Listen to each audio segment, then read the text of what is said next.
আসসালামু আলাইকুম। এচে কিচেনে সবাইকে স্বাগতম। আজ আপনাদের সাথে শেয়ার করব ডালের পেঁয়াজু। এই পেঁয়াজুটা তৈরি করতে ডাল ভেজানো বা বাটাবাটির কোনো ঝামেলা নেই। যখন তখন ঝটপট বানিয়ে নিতে পারবেন এই ডালের পেঁয়াজু। আমি এখানে হাফ কাপ মুসুরের ডাল ভালো করে ধুয়ে নিয়েছি। এখন ডালটা সিদ্ধ করে নেব। চুলায় একটা হাঁড়ি বসিয়েছি, হাঁড়ির মধ্যে 1.5 কাপ পানি দিয়েছি, দিয়ে পানিটা ফুটে উঠেছে। এখন আমি ডালটা কিন্তু আগের থেকে ভিজিয়ে রাখি নাই, আমি শুধু ডালটা ধুয়ে নিয়েছি। এখন এই ডালগুলো পানিতে দিয়ে দেব।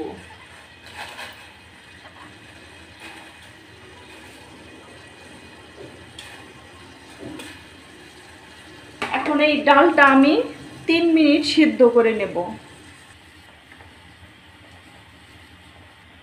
ডালটা আমি 3 মিনিট সিদ্ধ করে নিলাম। এখন এই ডালের পানিগুলো ঝরিয়ে নেব। ডালে একটা ছাঁকনিতে ডালগুলো ঢেলে পানি ঝরিয়ে নেব, তারপর ডালটা ঠান্ডা করে নেব। এই তো ডালগুলো আমি ছাঁকনিতে ঢেলে পানি ঝরিয়ে ঠান্ডা করে নিয়েছি। এখন একটা বাটি নিলাম, বাটির মধ্যে আমি ডালগুলো নিয়ে নেব।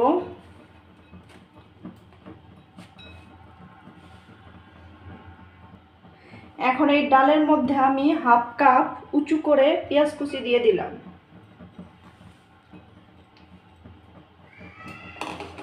এখন এর মধ্যে হাফ কাপ বেসন দিয়ে দিলাম।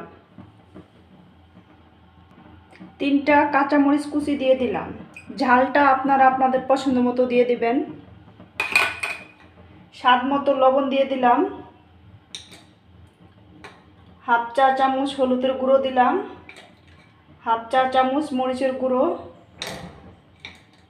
হাফ চা চামচ আদা বাটা, হাফ চা চামচ রসুন বাটা।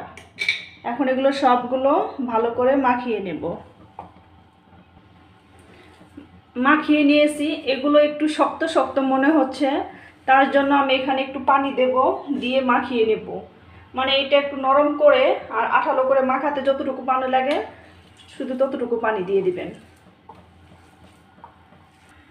এই তো এটা আমার মাখানো হয়ে গেছে। মাখানোর পরে এরকমটা হয়েছে। তো এখন এগুলো আমি ভাজতে চলে যাব।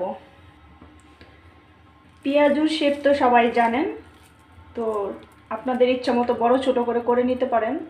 আমি আমার মতন বড় ছোট করে করে নিচ্ছি। মোটা বা পাতলা যে যেরকম পছন্দ করেন সেরকমভাবেই করে নেবেন। আমি এইভাবে সবগুলো দিয়ে দেব।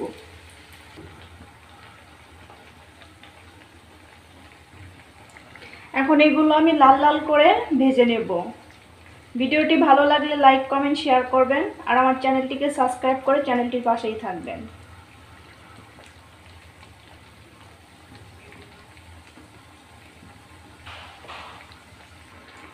পেঁয়াজগুলো ভাজা হয়ে গেছে, এখন এগুলো আমি তেল ঝরিয়ে তুলে নেব।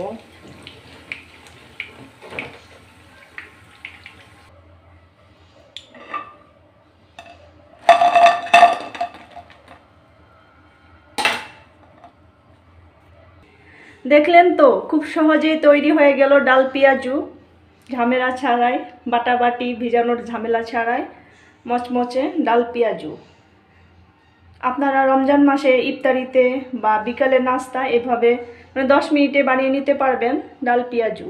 তো ধন্যবাদ সবাইকে এতক্ষণ আমার ভিডিওটি দেখার জন্য। আজকের মতো এখানেই বিদায় নিচ্ছি। আল্লাহ হাফেজ।